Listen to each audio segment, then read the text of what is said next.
Assalamualaikum warahmatullahi wabarakatuh. Sebelumnya minta maaf diri saya sendiri, khususnya untuk umumnya ya. Saya seorang yang bisa dikatakan belum tahu juga bodoh ya. Gini Gus, pertanyaan pertama yang saya tanyakan, saya ini sering melakukan sholat tapi bayangan itu selalu hilang-hilang. Suatu contoh, padahal sudah dipagari Allahu Akbar, sujud lagi Allahu Akbar, di dalam waktu itu hilang. Cuman saya itu bisa menghalau dengan tulisan, katakan tulisan Allahu Akbar, saya eling-eling gitu, tapi hilang lagi. Itu cara mengatasinya gimana? Terus apa ada amal-amalan khususnya?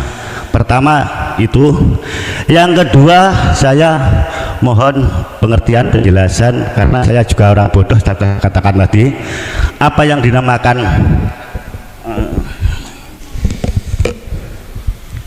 syariat, tarikat, makrifat, hakikat. Jadi sementara ini saya bisa mengartikan cuman syarikat aja. Nah, ini aku mohon penjelasannya. Terus untuk penjelasan selanjutnya mohon dijelaskan agar saya bisa mengerti. Nah, terus yang ketiga, apa ciri-ciri orang yang sudah mengamalkan syarikat, tarikat, makrifat, hakikat? Nah, biasanya aku itu cuma sekedar tahu saya. Kok sudah mengamalkan, sudah syariat, tarikat, makrifat, hakikat, ternyata orang tersebut masih mau misuh, pernah misuh. Itu apa sudah menjalankan yang telah dikatakan syarikat, tarikat, makrifat atau hakikat? Terima kasih atas waktunya Gus. Nggih, sami-sami.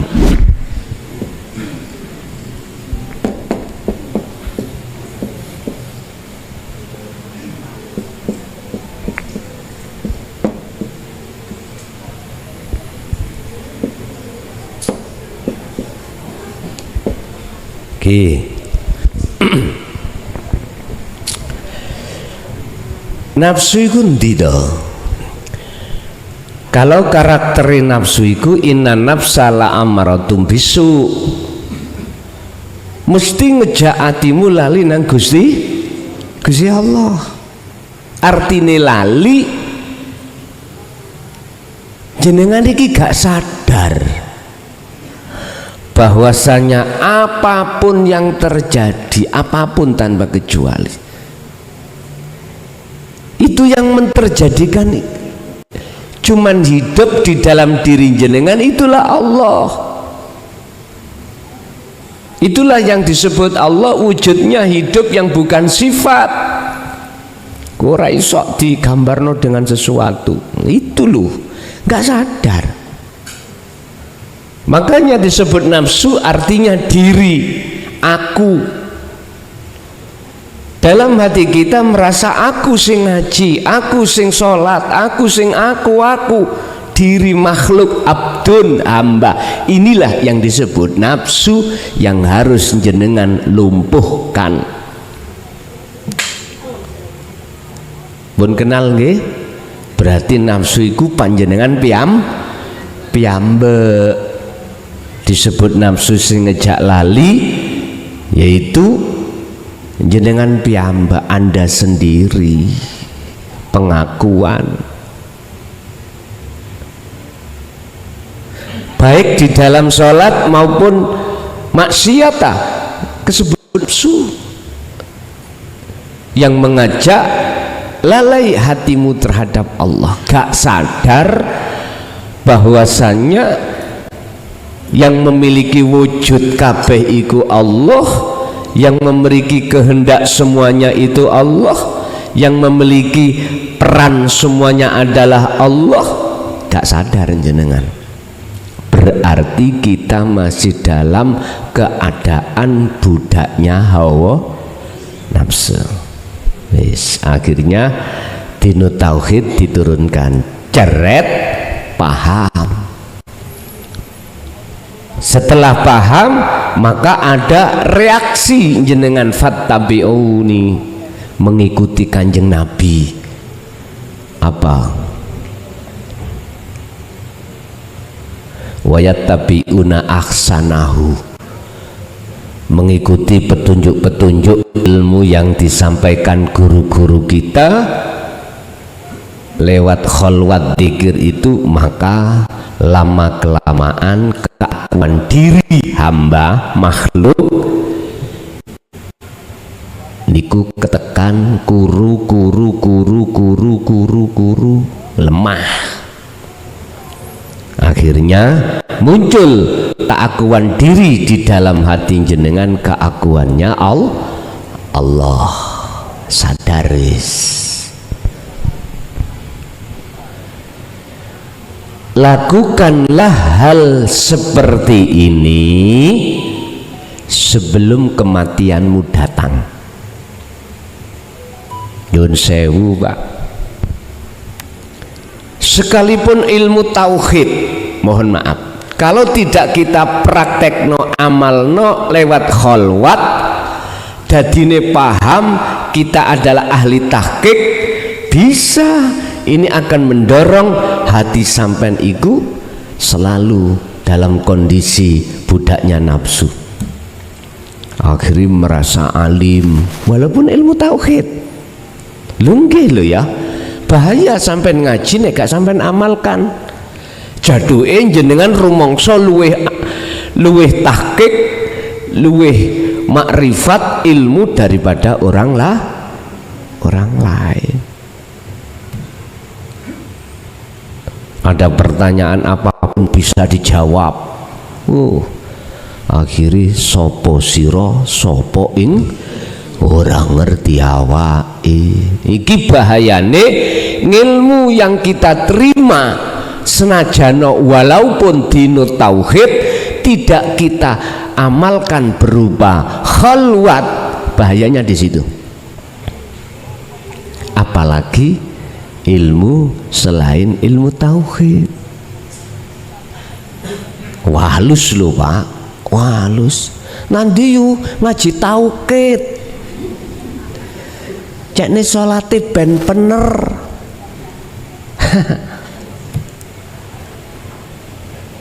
Wis ngajine rawutin. Tapi nek diperintahno wayattabi'una ahsanahu, ngantuk.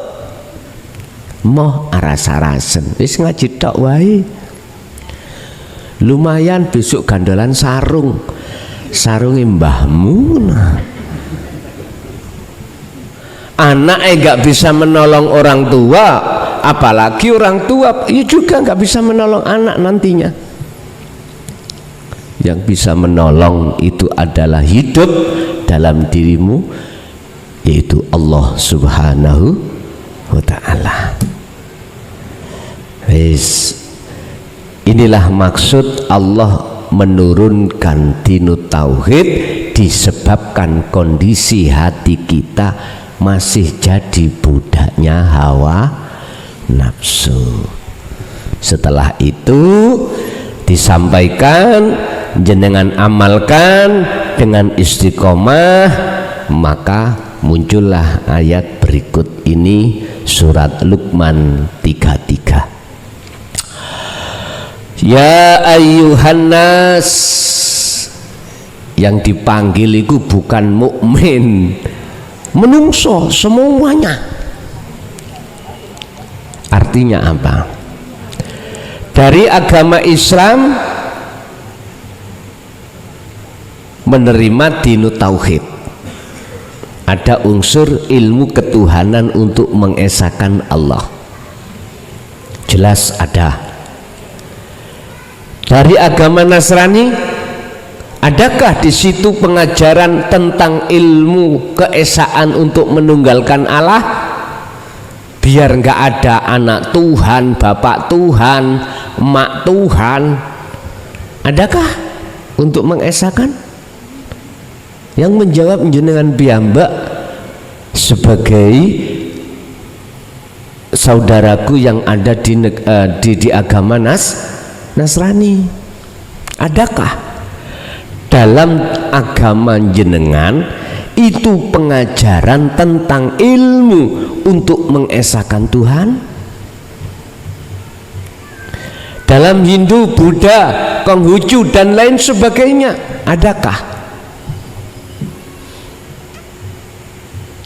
Sebab ayat ini yang dipanggil tidak hanya umat Islam, tapi selain umat agama Islam juga dipanggil. Ya ayyuhannas, wahai para manusia, ittaku. Loh, mareko sira kabeh lan ketemu Rabbakum ing pangeran sira kabeh, dan atau itaku esakanlah padha ngesakno sira kabeh Rabbakum ing pangeran sira kabeh. Basane murad ya itaku do wedya, sama takutlah kau pada Tuhanmu. Loh, mosok Gusti Allah medeni ngono piye? Tidak. Bahasa yang paling mudah dipaham ayat ini ittaku, sama-sama mengesakanlah kamu sekalian Rabbakum terhadap Tuhanmu. Jadi ngomong Allah, esakno Allah itu Sang Yang Widi, Sang Yang Sekerta. Esakan. Bagaimana cara mengesakan? Lah ini paling penting.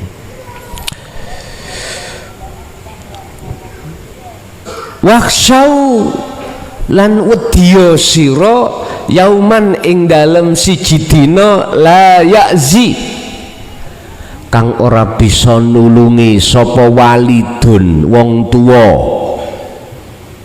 waladihi ing anake walid. Wong tua, orang tua nggak bisa nulungi anak. Takutlah kau pada waktu di mana akan mesti terjadi orang tua tidak bisa menolong anak. Begitu juga sebaliknya, wala mauludu huwa jazin an walidi syai'an, anak pun tidak bisa menolong sedikit pun terhadap orang tua. Kapan maksudnya yauman iki? Bahasa syariat dino kiamat. Bahasa syariat. Bahasa hakikat, Anda akan sadar kalau makhluk satu tidak bisa menolong makhluk lain. Tatkala hatimu sudah sadar bahwasanya sifat aslinya manusia itu la haula wala quwata, bahwasanya setiap diri manusia itu tidak punya daya upaya untuk melakukan apapun, apalagi menolong orang lain. Nolong dirinya sendiri nggak bisa kok, karena nggak punya sifat daya upaya apapun, wala quwata, dan juga kekuatan nggak bisa. Kapan waktu ini? Itulah saat-saat hatimu sadar kalau selama ini ditipu hawa. Lah ini ya iki dina kiamat.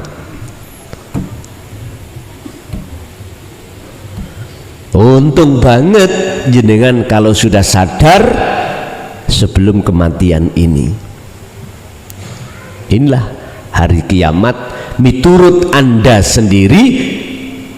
Dari sudut pandang hakikat, selain Allah hancur wis, termasuk diri kita masing-masing fana sudah.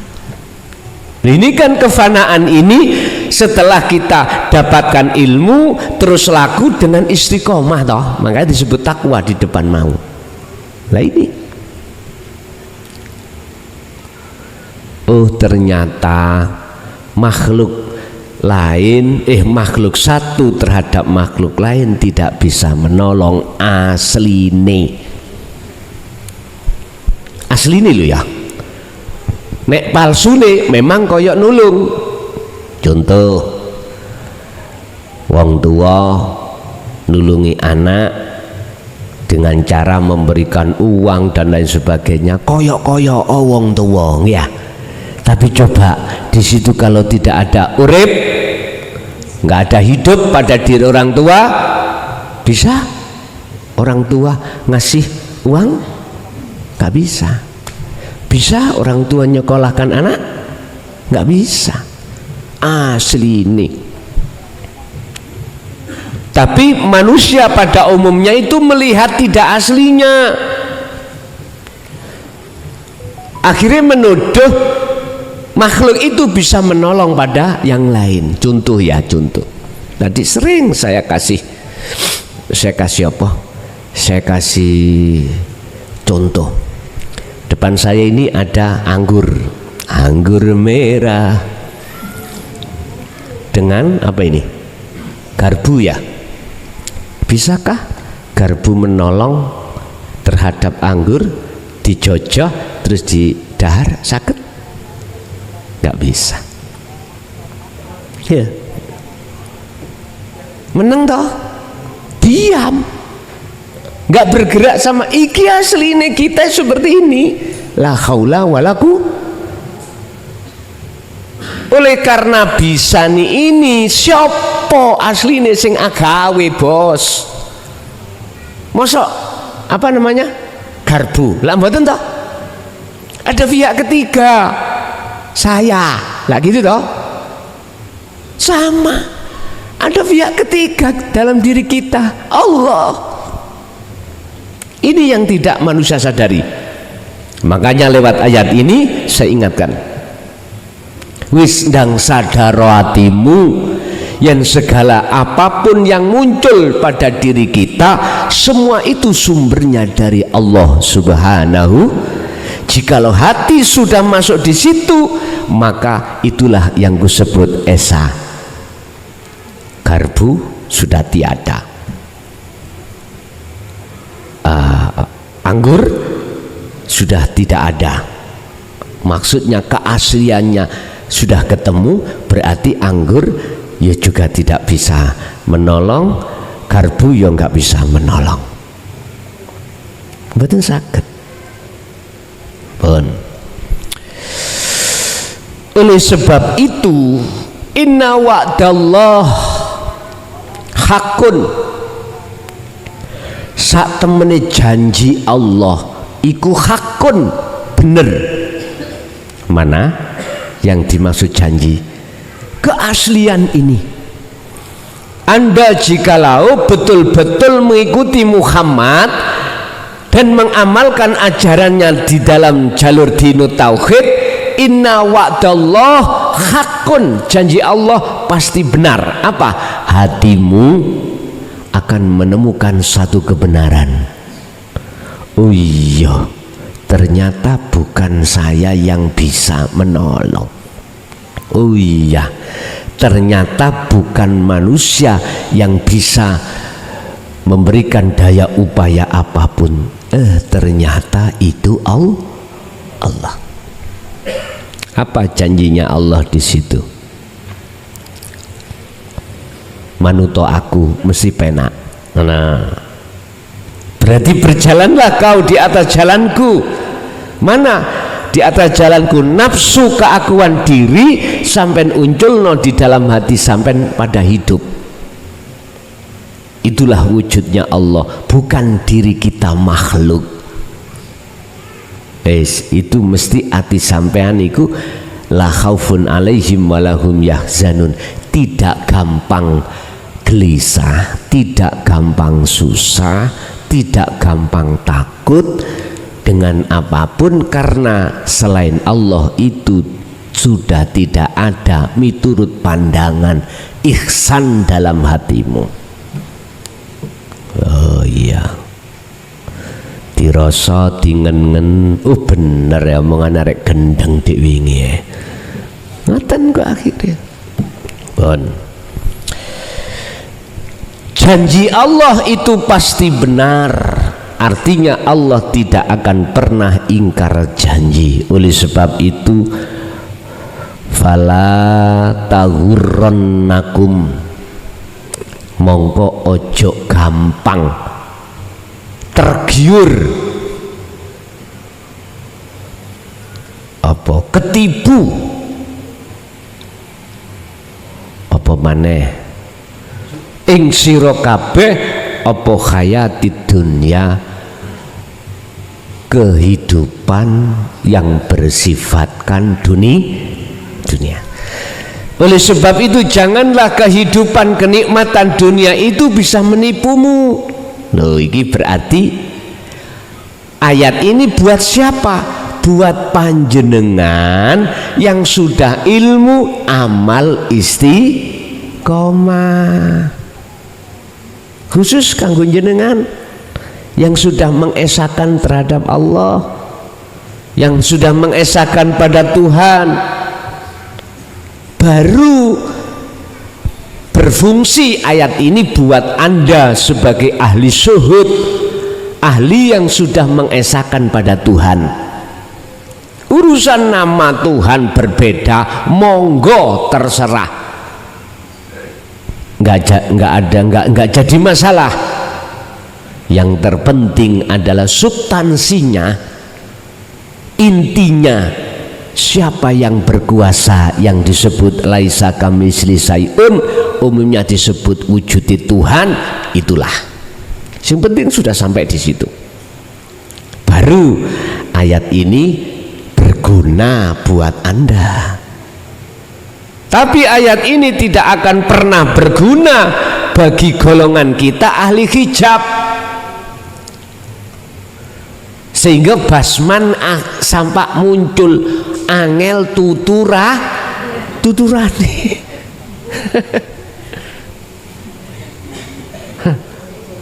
Kalau dalam Quran a'anzartahum am lam tundirhum la yu'minun, tetap dituturi, dinasehati atau tidak, la yu'minun, tidak percaya. Kamu itu berjalan di atas jalan nafsu, sholatmu, zakatmu, posomu, hajimu, beleh wedusmu, beleh sapimu, kamu ini nafsu, berjalan di atas jalan nafsu yang ngajak hati melalaikan Allah supaya ingat terhadap selain Allah. Buktinya Anda berkorban ingin oleh tumpahan melebu suar, lho iku lah makhluk lah Yohan. Nah, saya tidak sentimen atau tidak benci pada orang yang korban-korban, enggak. Justru dengan datangnya keterangan ajaran ini supaya Anda ketika berkorban itu betul-betul bagus. Innama yataqabbalullahu minal muttaqin. Ingat Al-Maidah ayat 27. Ini menceritakan tentang pengorbanane Habil dengan Qabil. Yang diterima adalah pengorbanane Habil. Karena apa? Sumber dari hatinya Habil takwa. Takwa berunsur dari ilmu, amal, istiqomah, dinu tauhid, laku kholwat, istiqomah. Yaitu akhirnya tidak merasa Habilnya yang melakukan, tapi di dalam hati Habil yang muncul rasa keagungan Allah. Wis ngene nek gak mudeng, kalau nggak paham, aku gak ngerti rek. Dulu gak mungkin dulu itu para masyayikh guru kita menjelaskan sampai terang-terangan gini. Lah Gusti Allah sekarang menerangkan dengan jengleh-jengleh, terang benerang, mudah diterima. Kalau masih tetap kita nggak percaya, bahasaku loh embuh rek, aku juga gak ngerti. Pun di samping kita harus waspada dengan kepentingan hawa nafsu di dalam diri kita lewat ditui, dihidangkan kita dengan kesenangan dunia oleh nafsu. Apa isinya kesenangan dunia? Garwa, anak, dunya brono. Bapak Ibu, jikalau banyak manusia wajar sing durung duwe bojo pengen duwe bojo, sing durung duwe anak pengen duwe anak, sing durung duwe omah pengen duwe omah, papan, sandang pangan wajar, karena miturut sifat basariyah memang begitu. Tapi ayat ini mengingatkan terhadap kita, mohon maaf, walaupun 3 hal, kesenangan dunia garwa anak dunya brono, di dalamnya meliputi sandang pangan papan, semewah apapun, jangan kau di situ terbuai dengan apa yang dihidangkan dalam nafsumu. Caranya bagaimana? Gejo ono dzikir sirul asrar. Wis. Sebab lewat hanya dzikir sirul asrar itulah yang akan mendidik, mengasah hati Anda untuk meniadakan keakuan diri dalam hal apapun makhluk ini pun itu. Setelah itu akan muncul keakuan diri Allah dalam hatimu yang segala-galanya, yang disebut ainul basirah wa hakul basirah ini, Pak. Pun bundelannya ada di situ. Sehingga kalau jenengan menjaga zikir tersebut di setiap saat dan waktu, nggak akan mudah jenengan ini terpengaruh dengan hidangan hawa nafsu. Nggih. Nggak akan gampang terpengaruh apa yang dihidangkan hawa nafsu. Yastakhibunal hayatad dunya. Kalau sudah tidak, jenengan iki tidak mudah terpengaruh dengan hidangan hawa nafsu, maka otomatis Anda pasti akan ingin selalu bersama Allah. Wegah gembul wong, apa maneh wong iku sipate koyok garangan. Wis moh gembul moh wis. Kadang-kadang garangan ya bojone awak dhewe-dhewe, kadang-kadang ya njaba kono lho, iki ne ora beda mbu ya piye, ora ngerti aku. Aku yakin jenengan iki aku husnudon, tidak angger ngaos, akan tetapi jenengan juga berupaya semampunya untuk berzikir. Alladzina yadhkurunallaha qiyaman wa qu'udan wa 'ala junubihim. Jenengan dalam kondisi berdiri kerja, kondisi berdiri sholat, wa qu'udan, Anda dalam keadaan duduk, Anda wa 'ala junubihim, keadaan jenengan berbaring, terus hati ini berzikir, lakukan semampu jenengan. Wala yaghurrannakum billahil ghurur. Al-ghurur ini ada sesuatu yang menipu dalam rangka kau mentaati perintah Allah. Janganlah kau juga kena tipu oleh nafsu di dalam dirimu, yang nafsu itu menipumu. Nyun sewu, mohon maaf saya tidak mengurangi rasa hormat terhadap saudara-saudara saya. Sekali lagi, tidak ada niat hati saya untuk menjelekkan, ndak. Cuman saya di sini kapasitasnya adalah memberikan nasihat.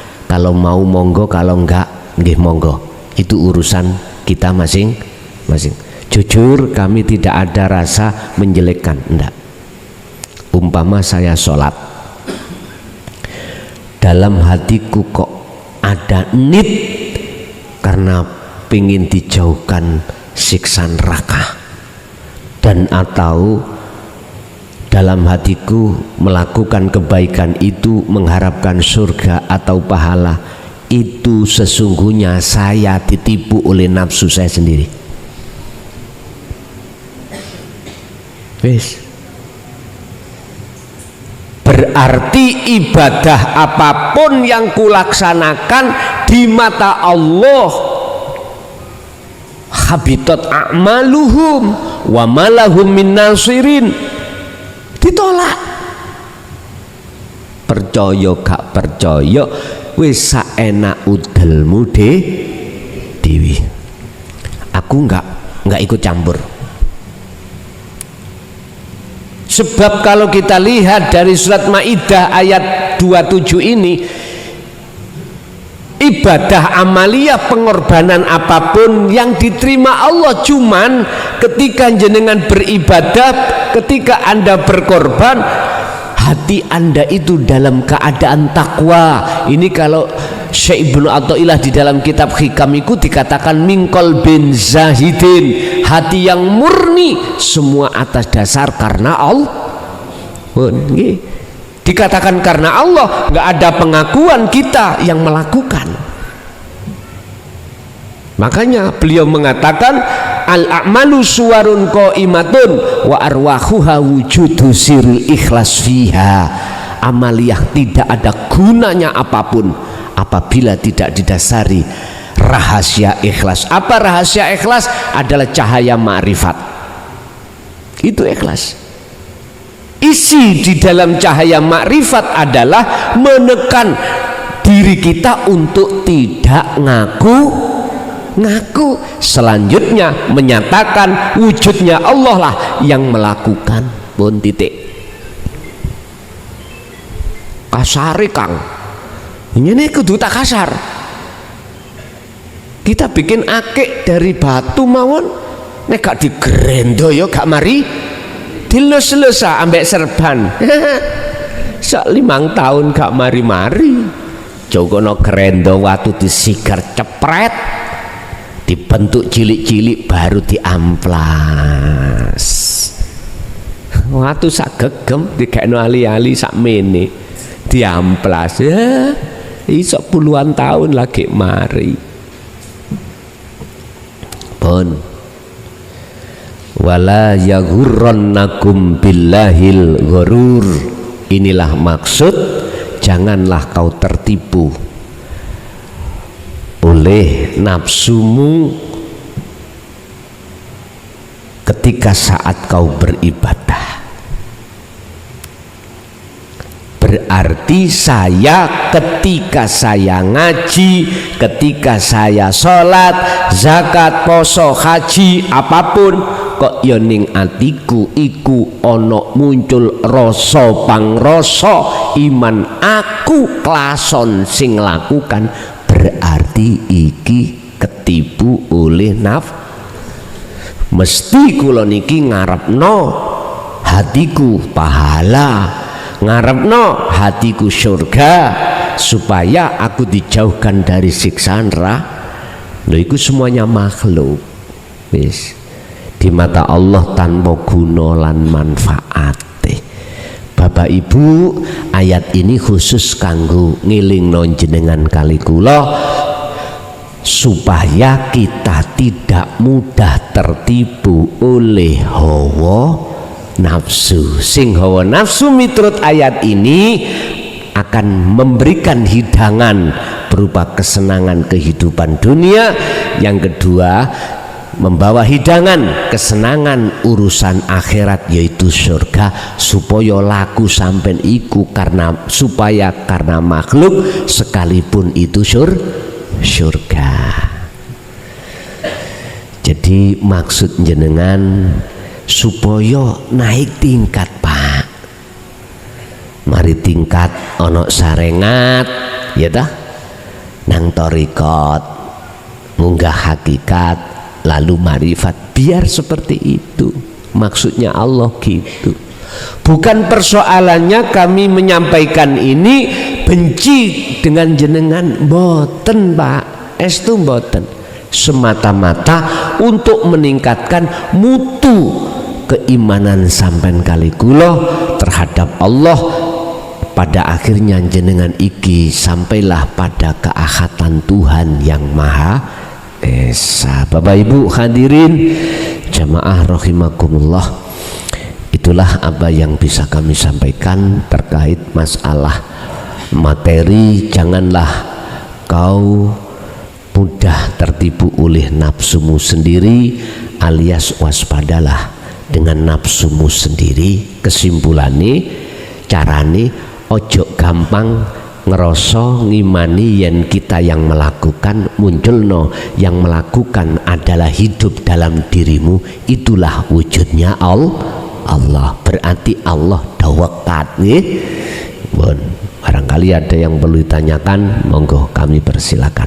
Assalamualaikum warahmatullahi wabarakatuh. Sebelumnya minta maaf diri saya sendiri, khususnya untuk umumnya ya. Saya seorang yang bisa dikatakan belum tahu juga bodoh. Gini Gus, pertanyaan pertama yang saya tanyakan, saya ini sering melakukan sholat tapi bayangan itu selalu hilang-hilang. Suatu contoh, padahal sudah dipagari Allahu Akbar, sujud lagi Allahu Akbar, di dalam waktu itu hilang. Cuman saya itu bisa menghalau dengan tulisan, katakan tulisan Allahu Akbar, saya eling-eling gitu, tapi hilang lagi. Itu cara mengatasinya gimana? Terus apa ada amal-amalan khususnya? Pertama itu. Yang kedua, saya mohon pengertian penjelasan karena saya juga orang bodoh. Katakan tadi apa yang dinamakan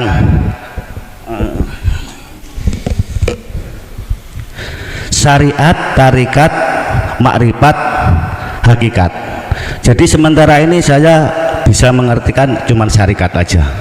Nah, ini aku mohon penjelasannya. Terus untuk penjelasan selanjutnya mohon dijelaskan agar saya bisa mengerti. Nah, terus yang ketiga, apa ciri-ciri orang yang sudah mengamalkan syarikat, tarikat, makrifat, hakikat? Nah, biasanya aku itu cuma sekedar tahu saya. Kok sudah mengamalkan, sudah syariat, tarikat, makrifat, hakikat, ternyata orang tersebut masih mau misuh, pernah misuh. Itu apa sudah menjalankan yang telah dikatakan syarikat, tarikat, makrifat atau hakikat? Terima kasih atas waktunya Gus. Nggih, sami-sami. Siapapun kita, ketika melakukan sesuatu yang diwajibkan Allah, contoh di dalam syariat sholat, nggak bisa bertemu Allah, nggak bisa selama hati kita belum bisa mengesahkan Allah. Saya ulang, siapapun kita tidak akan pernah bisa melakukan sholat dalam keadaan bertemu Allah dalam kurung khusyuk, tidak bisa selama hati kita belum sampai keesaan pada Allah. Alimo koyo opo kita tentang ilmu apapun, ya, tidak akan bisa, Pak. Terus solusinya bagaimana? Padahal kalau kita mengacu pada surah Al-Baqarah 238, wajib waktu sholat jenengan iku bertemu Allah dalam kurung khusyuk, wajib. Kok yo ketemu sakliyane Allah? Wis, saya tidak bermaksud menyalahkan orang lain, tidak. Tolong dibuka dalam surat Al-An'am ayat 79.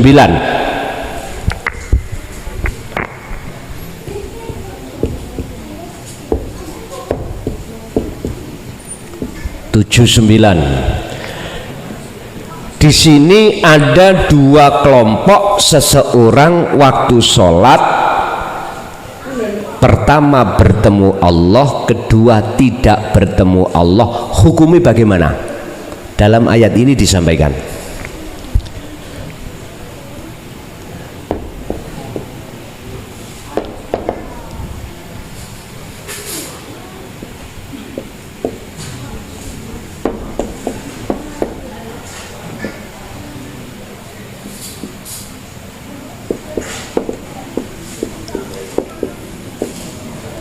Ada dua orang sholat itu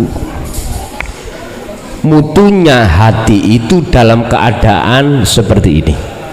Pertama, ini wajah tuwaziyah, wajah ruhnya itu betul-betul menghadap wajah Allah. Inilah yang kumaksud bertemu Allah. Inilah yang kumaksud sholat dalam keadaan khusyuk. Bagaimana ayat itu mengatakan wa ma ana minal musyrikin. Seseorang yang melakukan sholat dalam keadaan ini berarti orang itu tidak menyekutukan Allah. Mohon dipahami, mohon dievaluasi.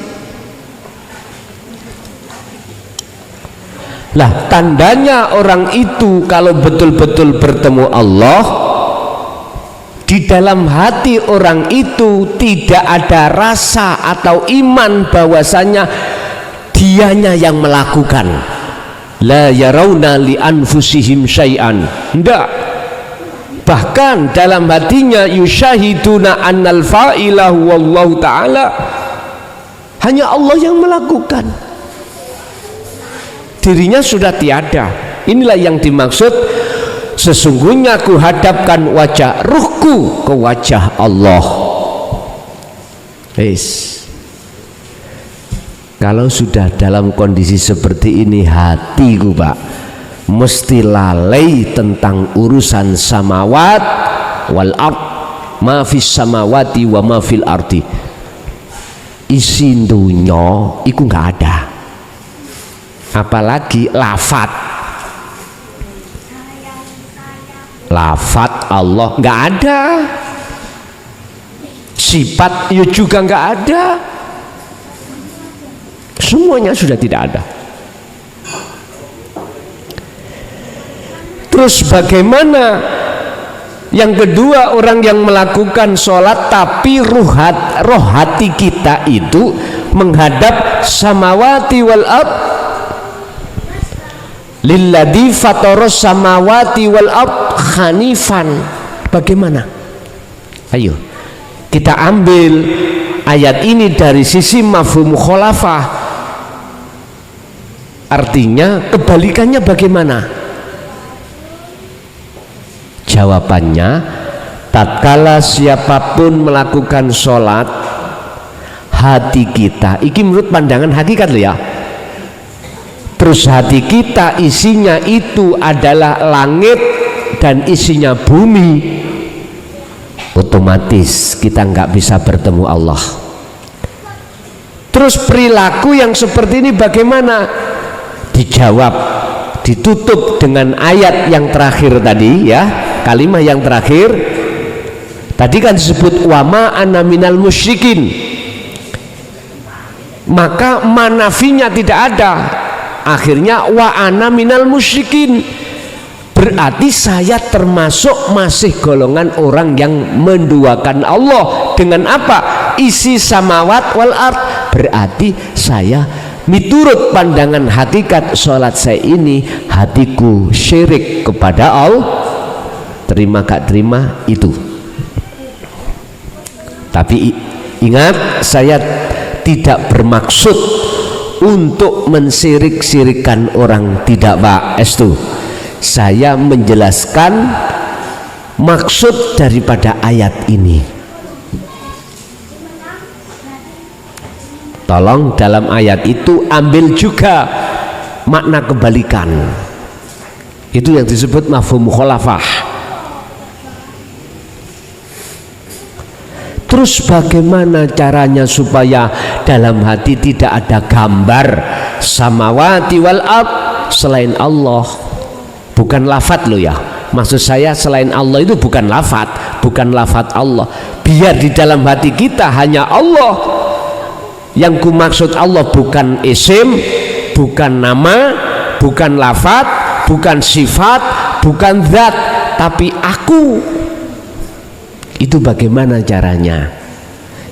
Jawabannya jenengan iku di dalam surah Az-Zumar ayat 17-18, dan juga jawabannya di dalam surah Ali Imran ayat 31. Bagaimana?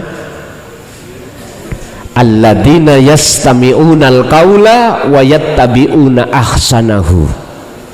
Ketika jenengan mendengarkan ajaran Allah di jalur dinu tauhid, imani lalu amalkan. Kalau dalam surat Ali Imran 31, ikutono ajarane Kanjeng Nabi, ojo syariat tok, naiklah ke hakikat supaya bisa sampai ke makrifat bertemu Allah. Itu loh maksudnya. Pun. Jadi intinya seperti itu Pak. Caranya bagaimana? Itu tadi. Jenengan kali kula hati ini wajib menerima pengajaran ilmu untuk mengesahkan Allah, yaitu ilmu tauhid, untuk supaya bisa makrifat pada Allah. Wis, itu yang pertama. Yang kedua, apa maksud syariat, thariqat, hakikat, makrifat? Mohon kalau jelaske. Syariat itu adalah ilmu untuk mendidik jasmani kita. Kita manusia ada dua unsur, jasmani dan rohani. Jasmani kita dididik Allah lewat ilmu syariah. Piye carane salat secara syariat sing bener.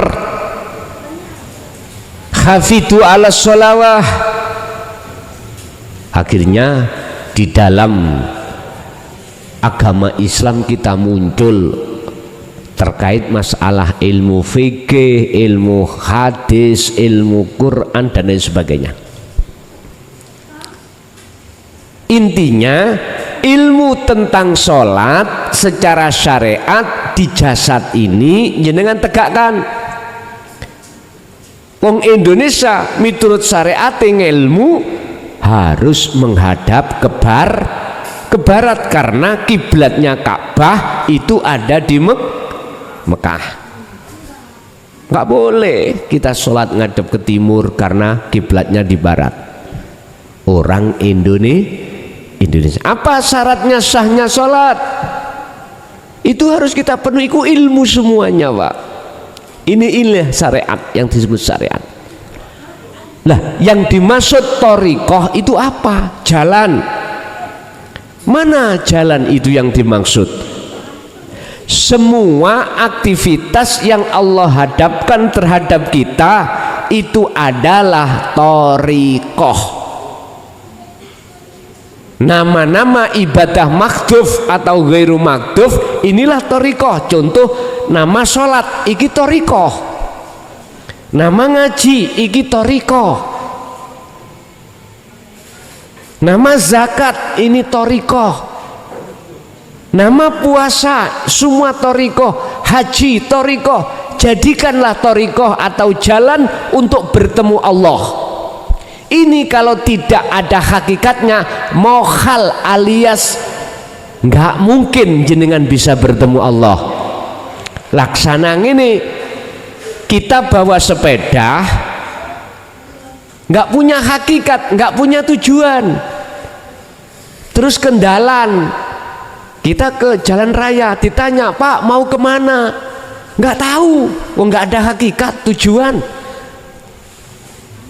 Itu namanya orang apa, Pak? Mungkin orang bingung. Kita bawa sepeda tumpaan ilmu, itulah syariat. Thariqahnya namanya jalan mana? Terserah. Ada jalan protokol, ada jalan nasional, ada jalan WR Supratman, banyak jalan nama-nama.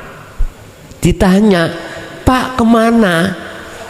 Tujuan Anda? Wong berhubung gak ada tujuan, wis sembuh pokoknya muter. Wong gak ada tujuan. Hakikat itu tujuan. Apa tujuan kamu sholat? mestinya dijawab menyembah Allah lah gitu ke, bertemu Allah. Tapi nyatanya mengapa kita bertemu selain Allah? Samawati wal ardiku, ayo, karena kita tidak sebetulnya belum berhakikat. Betul, ini yang terjadi pada diri kita. Apabila jenengan berhakikat, punya tujuan, maka jenengan dengan membawa sepeda lewat jalan ini, tujuan itu akan pasti nyata wujudnya. Tujuan itu disebut makrifat atau sudah sampai pada tujuan. Hakikat sampai ada, bertemu Allah dalam sholat, maka nyatane hakikat disebut makrifat. Makrifat itu bertemu, melihat, dateng Gusti Allah. Wis iki penjabaran syariat thariqat hakikat makrifat. Saya tidak berbicara thariqah yang di luar sana kumpulan A sampai Z, ndak. Sekali lagi saya bicara thariqah hakikatnya itu seperti ini. Kumpulan-kumpulan di luar sana yang katanya muktabaroh, nggih mohon maaf, ya kita tanyakan, apakah betul ketika suluk sudah sampai bertemu Allah, ketika berthariqah itu kita jalan sudah sampai wusul pada Allah? Udah sampai jawab sendiri dalam hati jenengan berpuluh tahun. Kita berthariqah A sampai Z, pertanyaannya sudahkah ke makrifat? Tak jawab. Jikalau tidak ada hakikat dalam hatimu, yaitu tujuan, artinya ilmu, hakikat untuk memberikan supaya tujuanmu benar, tak jamin mesti ketemu tentang masalah ghaibi makhluk pun titik, nggak akan pernah sampai ke ghaibannya Allah. Please. Karena kami juga pelaku. Saya tidak benci terhadap thariqah-thariqah, enggak. Cuman saya kasih masukan supaya kita berpuluh tahun ketika berthariqah itu estu bisa wusul terhadap Allah itu bagaimana. Wis, itu yang kedua. Lalu yang ketiga, apa tadi aku lupa? Hah? Misuh. Oh iya. Tanda-tanda orang bermakrifat iku kok kadang ono sing misuh. Nah, iku piye? Apakah itu termasuk wong makrifat? Ngetan. Kenalilah dulu apa nafsu dalam diri kita. Kalau kita sudah kenal nafsu dalam diri kita, maka kita akan berupaya untuk melumpuhkan nafsu dalam diri kita. Kalau sudah lumpuh, maka muncullah keakuan Allah. Kalau muncul keakuan Allah, maka di situ tidak ada batasan. Bisa. Yang namanya ahad Allah itu bisa dibatasi apa mbak? Mboten mbak? Nggak bisa. Allah itu tidak bisa dibatasi dengan apapun, karena apapun di mata Allah itu sudah tidak ada. Jelas untuk bingung nih, lihat toh, ngeten mbak, jenengan kali kula asale kan mboten nenten, asale kan gak wujud. Wujudnya sebab diwujudno sing berarti aslinya kita itu wujud mboten? Mboten toh? Mengapa kita ngaku-ngaku wujud? Padahal sifat wujud itu sifatnya Allah. Loh, ini loh Pak.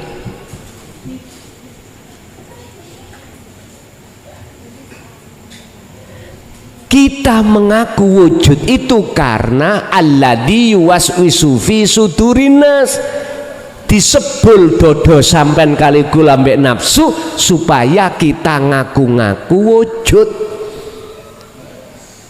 supaya kita ngaku-ngaku duwe ini duwe itu, bisa ini bisa itu. Wes wonten mriki lho Pak persoalannya itu. Makanya tujuan ilmu hakikat adalah untuk mengosongkan semua apa yang tadinya sifat wajib Allah kita rampas, kita kembalikan dengan dasar la haula wala quwata illa billah. Di sini Pak, makanya pentingnya dinut tauhid disampaikan di tengah golongan kita yang ada di syariat, supaya kita itu hati gelem sadar lan nyadari bahwasanya kita semua makhluk manusia itu ora iso opo-opo lan ora duweni opo. Sampai buka nanggone sifat wajib Allah, mulai wujud sifat nafsiyah, wujud sifat wajib Allah, lawane wujud tidak wujud Adam, iku dadi sifat wajib kita. Tidak wujud iku dadi sifat wajib kita. Artinya walaupun secara basariah kita kelihatannya koyoke wujud, tapi sifat basiroh hati kita tidak boleh ngaku kalau kita makhluk yang wujud. Gus tambah ngeluh aku ngajak mbek pean. Pun nyun sewu Pak, nek sik dereng dong wis sampean simpen keterangan ini tadi ning lemari, mbok menawa besok-besok jenengan nyun sewu. Bisa jadi hidayah Allah muncul ajenge sare baru kebuka, ampun langsung ditolak. Aja disimpen ning lemari, suatu saat nek wis wayah hidayah teko mesti paham. Nggih? Apakah orang yang sudah makrifat itu dia itu tidak mesuh? Kolo-kolo.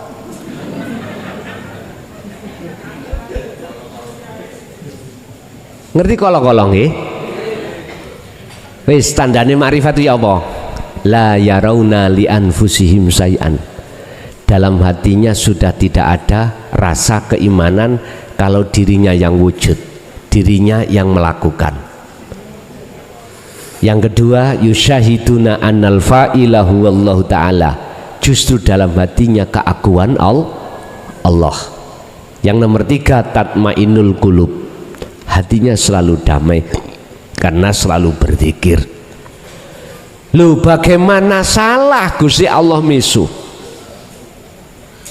Apa mungkin si makhluk iku misuh wong dirinya sudah tidak ada. Tinggal kita melihat dari sisi mana ngoten mawon. Gak usah jauh-jauh Pak. Jenengan melihat sing ngaji ku sapa? Terserah. Jenengan nek ndelok makhluke ya klason. Coba kira-kira klason iso ngaji to nyocot malaman apabila tidak ada Allah hidup dalam diriku. Saged telek klason iki padha mek jenengan. Ya ta? La haula walaku. Tinggal pertanyaannya, kita itu memandang dari sisi mana? Kalau sisi syariat mandang makhluke jelas klason. Kalau hakikat mandang Allah uripe, apa mungkin muklason iku mau duwe hak hidup? Enggak punya. Sifat hayat masuk dalam sifat wajib Allah di dalam ma'ani hayat hidup, itu sifat wajib Gusti, bukan klason. Wis nek sik dereng paham, kula mboten saged berlarut-larut. Ya wis iku mang sampean simpen. Wis muga-muga kula nggih hablum minas tak dongakno ndang oleh hidayah. Pun ada lagi? Laki-laki satu engkas. Ibu ada? Ibu tak jatah dua?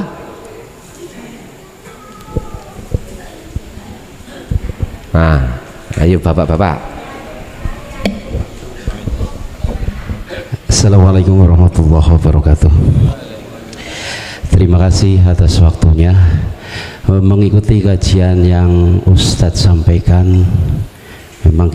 Memang kita masih merasa bingung, tapi paling enggak sedikit kita bisa menangkap. Nah, keterkaitan dengan meniadakan keakuan aku menuju keakuan Allah. Dalam pemahaman di sini, ketika kita dalam keadaan sakit, tentunya kan badan kita yang merasakan. Itu bagaimana cara istilahnya menyikapi keadaan yang ada itu. Terima kasih. Assalamualaikum warahmatullahi wabarakatuh. Waalaikumsalam warahmatullahi wabarakatuh. Sakit sembuh iku makhluk mboten? Makhluk. Sakit sembuh iku makhluk. Sugih melarat balak nikmat makhluk, taat maksiat semuanya makhluk. Terus yang berperan siapa? Walillahil masyriqu wal maghrib. Walillah lan iku tetep kedue Allah. Yang dimaksud Allah itu adalah laisa kamisli syai'un, hidup yang ada pada makhluk. Sebab innallaha bikulli syai'im muhit, sesungguhnya Allah itu meliputi atas segala hal apapun makhluk. Itu tadi. Urip niku ngenal lara mboten? Wonten lara urip wonten urip lara? Sing sakit itu adalah makhluk. Terus bagaimana ketika saat kita sakit terus merasakan keakuannya Allah? Apakah Allah itu sakit? Lihatlah hidup. Sama dengan ketika jenengan iki bertoat. Ketika saat jenengan iki dikatakan syariati toat, syariati maksiat, bala, nikmat, sama sebetulnya. Mosok sih aku Allah loro sembuh iku nama iki si makhluk. Lu sinten yang berkuasa di dalam sok loro lan sembuh, sehat lan sakit? Siapa di dalamnya? Sehingga kalau jenengan sudah masuk di dalam akunya Allah, maka tidak ada sebutan loro, tidak ada sebutan sehat. La ibsarun wa mubsarun wa basarun. Dikatakan wong sing wis makrifat adalah sudah fana wonge yang melihat mata, salike hilang makhluk tadi, nama Allah hilang. Terus nama apa? Sudah tidak ada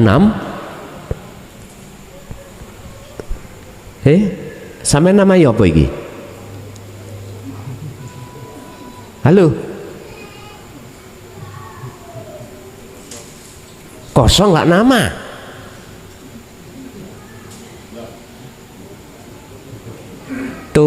Ngantung di alor di kidul karo ngantung ngono jero ngertos santung sampean? Sebelum jadi kupu-kupu itu disebut antung topo, tidak tahu arah, artinya tidak ada sebutan mana barat, mana timur, mana utara, mana selatan, nggak iso. Podo jenengan ya, jenengan sampai melebu goni bagu dicancang terus digandolno ning peneret. Sampai tidak akan pernah tahu mana utara, mana selatan.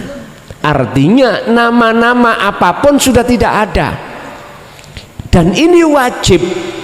Dadintung ini wajib. Artinya kita kholwat itu wajib. Kita uzlah itu wajib. Tinggalkan seluruh urusan-urusan selain Allah.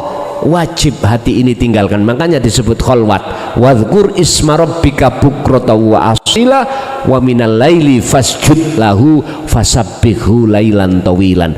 Tidak pagi, tidak siang, tidak sore, tidak malam, terus Rasulullah itu berzikir.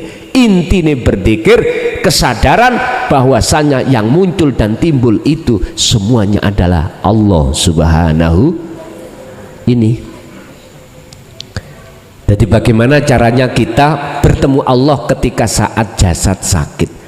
Temui hidup yang menguasai sakit. Sebab sakit itu nama itu adalah makhluk.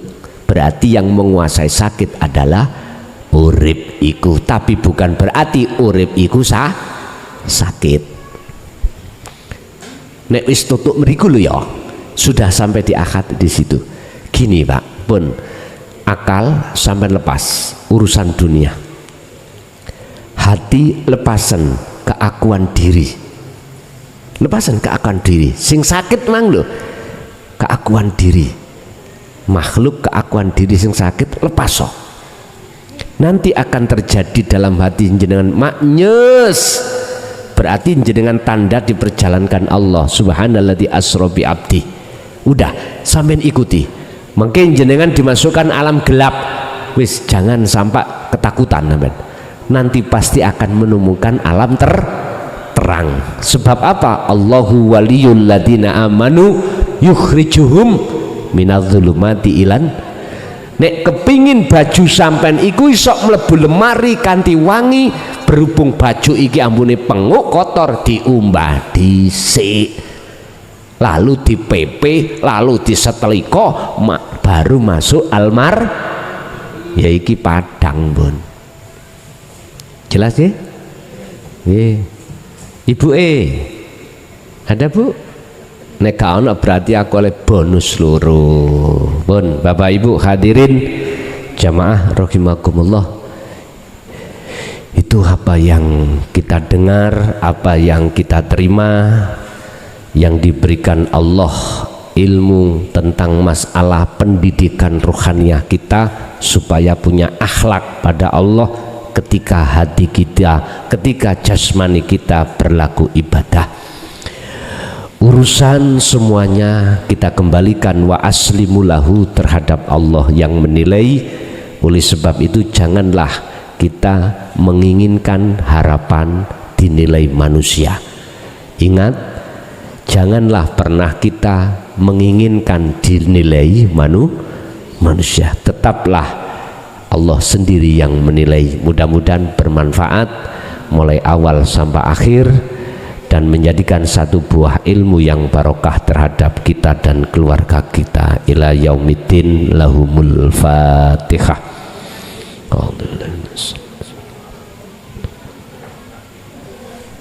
Akhirul kalam. Assalamualaikum warahmatullahi wabarakatuh.